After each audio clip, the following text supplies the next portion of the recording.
महाराष्ट्र के सुकरात। अब समझे सुकरात कहने का क्या मतलब है। आप जानते हैं सुकरात कितने लोग जानते हैं, थम्स अप करके बताएं। सुकरात मतलब बहुत गजब आदमी है इस दुनिया। वो मतलब मूर्ति बनाते थे, मूर्ति स्कल्प्टर, मूर्तिकार थे। और मूर्ति बना के जितने पैसे वो इकट्ठे करते थे तो उन पैसों को वो खर्च करते थे उस आदमी से चर्चा करने में जो उनकी जिज्ञासाओं को खत्म कर सकता है। कैफे में ले जाते थे लोगों को पकड़ के, उनको लगे ना इलाके का कोई चर्चित आदमी है, मेरे सवालों का जवाब ये सही तरीके से दे सकता है, उसको कैफे में ले जाते थे, भाई साहब तुम कॉफी पियो और मुझसे बात करो, चर्चा करो मुझसे।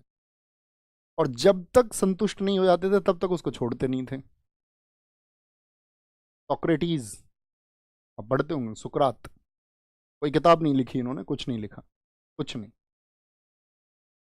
बस इनकी वाइफ इनसे लड़ती थी, बोले कि यार तुम जो है सारा पैसा तुम्हें घर में चीजें हैं नहीं और तुम क्या मतलब लोगों के ऊपर खर्च कर देते हो, है ना।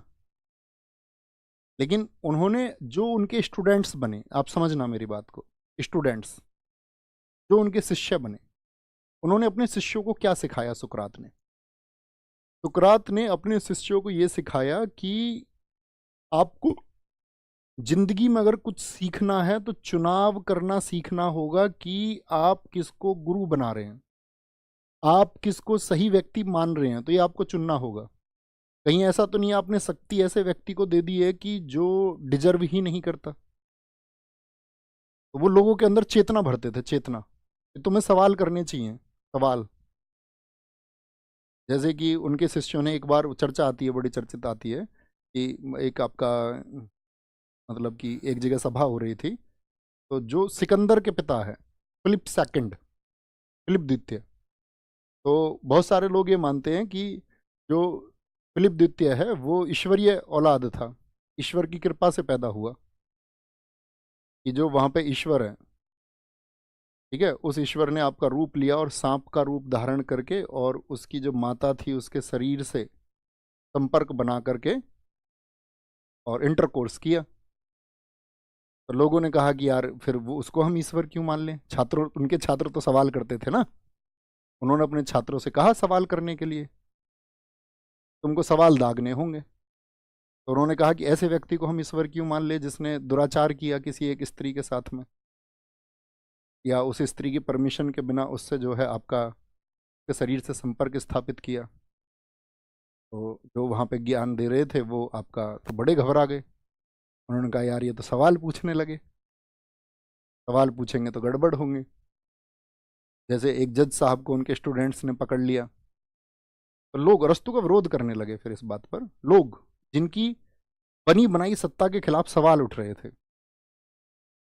जैसे अरस्तु के शिष्यों ने एक बार एक जज को पकड़ लिया, उन्होंने जज से पूछा कि तुम जो ये कहते हो to be hang kill that, तुम जो ये फांसी पे लटका देते हो किसी भी व्यक्ति को, तो तुम कैसे तय करते हो कि वह व्यक्ति हत्यारा है, वो एक किलर है, कैसे, किस पैमाने पर आप ये मानते हो। तो उसने कहा जो किसी की हत्या कर दे वही हत्यारा है। जज ने कहा, उन्होंने कहा नहीं तुम गलत कहते हो, हमारे गुरु ने हमको ये समझाया कि अब बस एक सवाल कर दिया उन्होंने जज से। उन्होंने कहा अच्छा तुम एक बात बताओ, जो बॉर्डर पे एक सैनिक दूसरे सैनिक की हत्या कर देता है विदेशी दुश्मन की, तो क्या वो भी हत्यारा है। तो जज को अपनी परिभाषा बदलनी पड़ी। जज ने कहा यार ये तो मेरा दिमाग खर्च करने लगे। तो जज ने कहा नहीं, जो युद्ध के दौरान हत्या कर देता है वो हत्यारा नहीं है, जो शांति के समय पर स्थापित कर देता है, शांति के समय पर जो हत्या कर दे। तो उन्होंने बोला नहीं, हम तुम्हारी बात से सहमत नहीं है। कोई डॉक्टर है, वो शांति काल में है और उससे कोई गलती हो गई, और गलती से युद्ध थोड़ी चल रहा है, सर्जरी करते समय किसी की मौत हो गई, तो क्या उस डॉक्टर को हत्यारा कह दोगे गलती से हो गया तो फिर जज ने परिभाषा बदली। उसने कहा नहीं, शांति के समय भी अगर गलती से कोई अपराध हो गया है तो वो भी क्षम्य है। उसने बोला तुम बार बार परिभाषाएं बदल रहे हो, एक बार में सही परिभाषा क्यों नहीं बता देते हो, और तुम कैसे मतलब कैसे जज बन गए हो, तुम्हें अभी कानून की सही परिभाषा भी नहीं पता है। तो व्यक्तियों ने, उन्होंने कहा अपने स्टूडेंट से कि तार्किक बनो, तार्किक, दुनिया में किसी भी व्यवस्था को जबरन मत अपना लो कि किसी ने कह दिया और तुमने मान लिया। इस दुनिया में सबसे ज्यादा इंटेलेक्चुअल अगर कोई स्पीसीज है तो वो मनुष्य है। मनुष्य मनुष्य सबसे ज्यादा बौद्धिक है दुनिया में, क्योंकि हमारा जो मनुष्य के अंदर कॉग्निटिव रिवॉल्यूशन हुआ, संज्ञानात्मक क्रांति, उसके बारे में रिसर्च करना, संज्ञानात्मक क्रांति क्या है।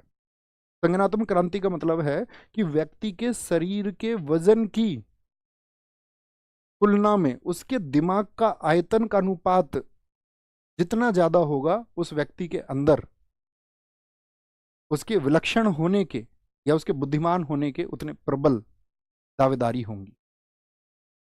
तो मनुष्य के शरीर का आयतन उसके दिमाग के आयतन की तुलना में सबसे बेहतर है। चाहे चिंपैंजी हो, दुनिया में कोई भी प्रजाति हो, मनुष्य से बेहतर कोई नहीं है। कॉग्निटिव रिवॉल्यूशन क्योंकि होमो सैपियंस में हुआ, होमो सैपियंस में। इसके लिए आपको किताब पढ़नी चाहिए, सैपियंस, युवाल नोआ हरारी।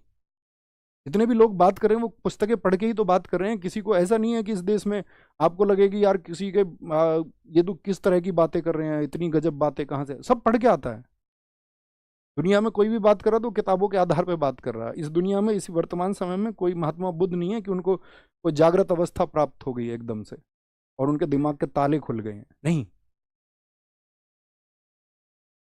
वो आपके अंदर भी पैदा होंगी जब आप जिज्ञासु बनेंगे, जब आप रिसर्च करेंगे, जब आप चीजों को जानेंगे, जब आप पुस्तकों को पढ़ेंगे, तब।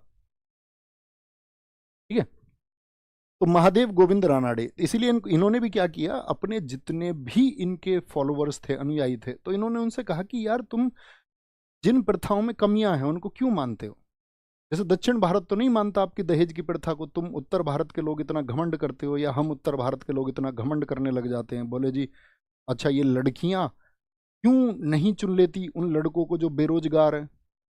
अच्छा नेता बन रहे हो तुम ज्यादा, ये लड़कियां क्यों नहीं चुनती हैं, ये सरकारी नौकरी वाले को चुनती हैं। अरे सुरक्षा तो कम से कम चाहिए, जीवन यापन तुम्हें शादी करनी है, उस बेटी की शादी होनी है तो सुरक्षा का भाव तो चाहिए। मैंने पहले भी कहा था, जिनके करोड़ों के टर्नओवर होंगे क्या वो सरकारी नौकरी वाला दामाद ढूंढते होंगे? आप सोचिए, विचार करिए जरा खुद। आप कहेंगे जी भैया नहीं ढूंढते होंगे, तो क्यों नहीं ढूंढते होंगे?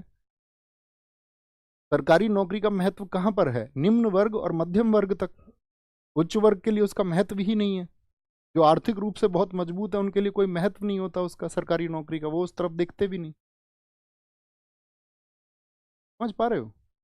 दक्षिण भारत तो नहीं दहेज प्रथा को फॉलो करता। इवन ऐसा बहुत जगह है कि लड़की को दहेज मिलता है वापस।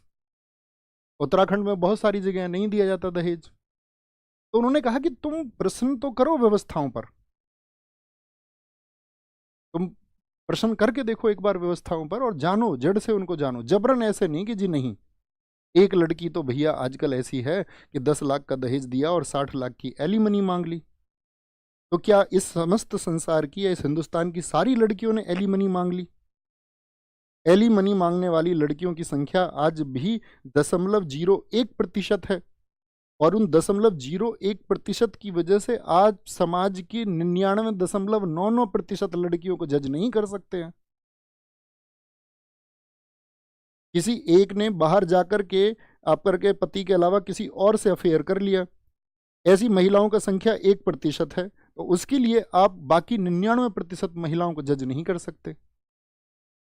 जब आप कभी स्त्री समाज पर ये प्रश्न लगाएंगे कि नहीं ये तो धोखेबाज हैं, मैं आपसे फिर कहता हूं कि इसी धोखेबाजी के क्रम में हमारी बहनें, हमारी भाभियां और हमारी माताएं भी आती हैं, तो वो प्रश्न चिन्ह उनके ऊपर भी लगता है। फिर विचार करना है थोड़ा।